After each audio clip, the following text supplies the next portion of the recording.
हमारी बच्ची को बुखार चढ़ा है बहुत तेज। हम कल दवाई करवाने गए थे, वो बोल दिया कि हम दवाई नहीं करेंगे। ठाकुर समाज के कह रहे हैं जो दवाई करेंगे तो उनसे जुर्माना लिया जाएगा। प्रजापति समाज को सभी गांव में बंद कर दो, उनको ना ही राशन पानी दो, ना ही दुकान से कोई सौदा सामान या कुछ भी जो चाहिए हम लोग को कुछ नहीं मिल रहा है। 15 जात इकट्ठी है, 15 जात निगम फैसला कर जहाँ जाना हो चलेगा। बाल बनाने वालों ने बोल दिया कि धरती में बैठ कर के बाल बनवाना पड़ेगा।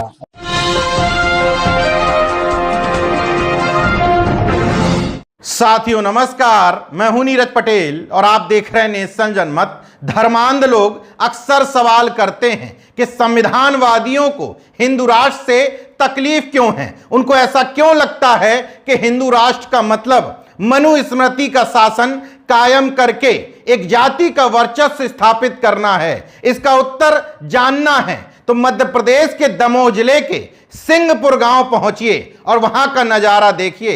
हिंदू राष्ट्र ना सही, लेकिन भारतीय जनता पार्टी के शासनकाल में हिंदू ग्राम बनाने की साजिश जरूर की जा रही है। सिंहपुर से जिस तरह के वीडियो सामने आ रहे हैं वो बताते हैं कि इस गांव में मनुस्मृति के शासन के हिसाब से छुआछूत, भेदभाव, असमानता अपने उच्चतम शिखर तक पहुंच गई है। मनुवादियों की साजिश का आलम यह है कि पिछड़े वर्ग में आने वाली नाई जाति के लोग पिछड़े वर्ग की ही प्रजापति या कुम्हार समाज के लोगों से कह रहे हैं कि हम कुर्सी पर बैठ करके तुम्हारे बाल नहीं काटेंगे। बाल कटवाना है तो कुर्सी से नीचे यानी कि जमीन पर बैठो, तब तुम्हारे बाल काटेंगे। बाल बनाने वालों ने बोल दिया कि धरती में बैठ कर के बाल बनवाना पड़ेगा और गांव वालों से जो गांव वाले कहेंगे कि हाँ ठीक है कुर्सी पे बैठ के बनवाओ तो बनाएंगे, नहीं तो नहीं बनाएंगे। जातिवाद का आलम देखिए। प्रजापति या चक्रवर्ती समाज के लोग जब इस बात को लेकर के पंचायत के पास पहुंचते हैं तो पंचायत प्रजापति समाज के लोगों का हुक्का पानी बंद कर देती है। प्रजापति समाज के लोग जब गांव में कुछ सामान खरीदने जाते हैं किराने की दुकान से तो उनको साफ मना कर दिया जाता है। कहा जाता है कि हम विभिन्न जातियों के लोग एकजुट हैं, तुम्हें गांव के किसी दुकान से सामान भी नहीं लेने देंगे।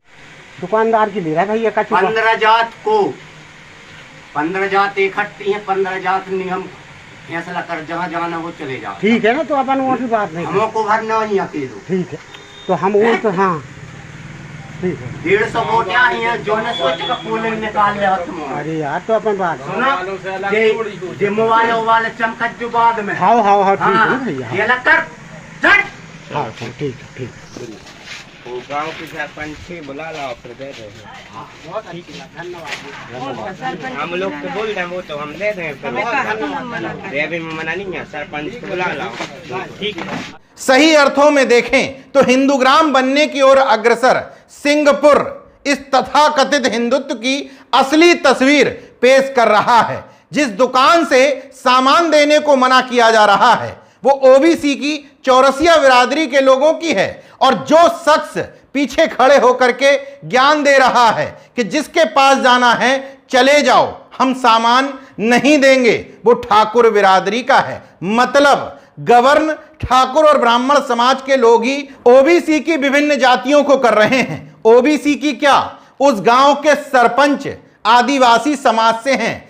मतलब भारतीय जनता पार्टी कंप्लीट कट्टर हिंदुत्व की प्रयोगशाला इस सिंहपुर गांव को बना चुकी है, जहां आपस में ओबीसी एससी एसटी को लड़ा भिड़ा करके दूर से बैठ के मजे लिए जा रहे हैं। अमानवीयता का आलम यह कि प्रजापति समाज की एक महिला देर रात अपने बच्चे के लिए दवा लेने जाती है। डॉक्टर साफ साफ शब्दों में कहता है कि ठाकुर समाज के लोगों ने मना किया है, अगर दवा दी तो 1000 रुपए का जुर्माना ठोक देंगे। हमारी बच्ची को बुखार चढ़ा है बहुत तेज। हम कल दवाई करवाने गए थे, बंगाली डॉक्टर कहाँ, वो बोल दिया कि हम दवाई नहीं करेंगे। ठाकुर समाज के कह रहे हैं जो दवाई करेंगे तो उनसे जुर्माना लिया जाएगा।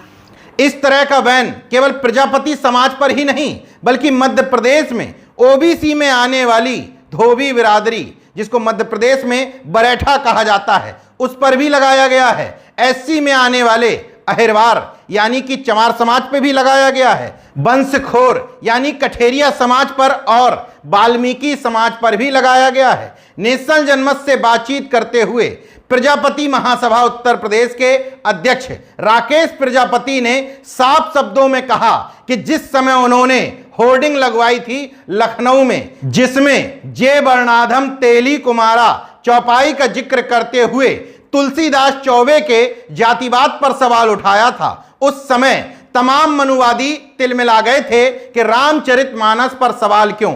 राकेश प्रजापति कहते हैं इस तथाकथित हिंदू धर्म और रामचरितमानस में अगर कुम्हार समाज को अपमानित नहीं किया गया है तो सिंहपुर गांव में आखिर ऐसा क्यों हो रहा है। इस पूरे घटनाक्रम में मुझे राहत इंदौरी साहब की लाइन याद आती है, लगेगी आग तो आएंगे कई घर जद में, इस गली में हमारा मकान थोड़ी है। दूसरे समाजों के प्रति भेदभाव देख करके आंख मूंद लेने वाले बहुजनों को देख लेना चाहिए कि बारी सबकी आएगी।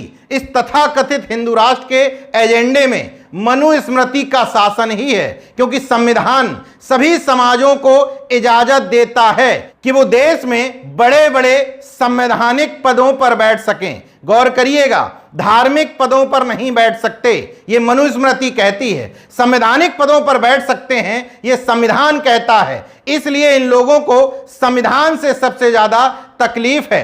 हैरत की बात देखिए, वो नाई समाज जिसको खुद जाति का दंश झेलना पड़ता है। कुछ दिन पूर्व पंडोखर वाले गुरुशरण शर्मा ने नाई समाज का सार्वजनिक मंच से अपमान किया था। उस समय नाई समाज को लग रहा था कि ये कथावाचक हमारा अपमान करते हैं, मगर इस गांव में नाई समाज भले ही सवर्णों की वजह से मूर्ख बना, मगर मूर्ख तो बन गया। उसको समझ में नहीं आया कि वह अपने भाई के खिलाफ ही इस तरह का जातिगत दुराग्रह कर रहा है, वो भी मनुवादियों के कहने पर।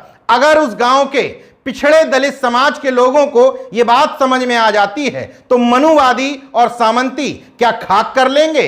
मगर दिमाग में वही मानसिक गुलामी भरी हुई है, जिसकी वजह से कभी इन पर तो कभी इन पर इन मनुवादियों और सामंतवादियों का शासन चलता है।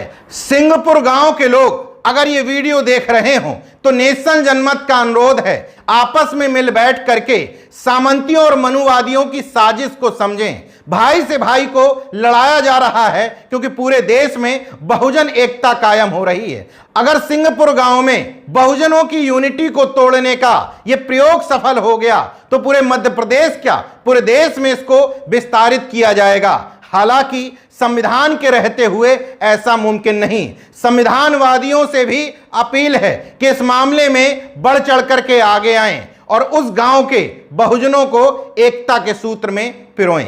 देखते रहिए नेशनल जनमत, जागरूक और सजग बने रहिए। जय विज्ञान, जय संविधान, जय लोकतंत्र। धन्यवाद।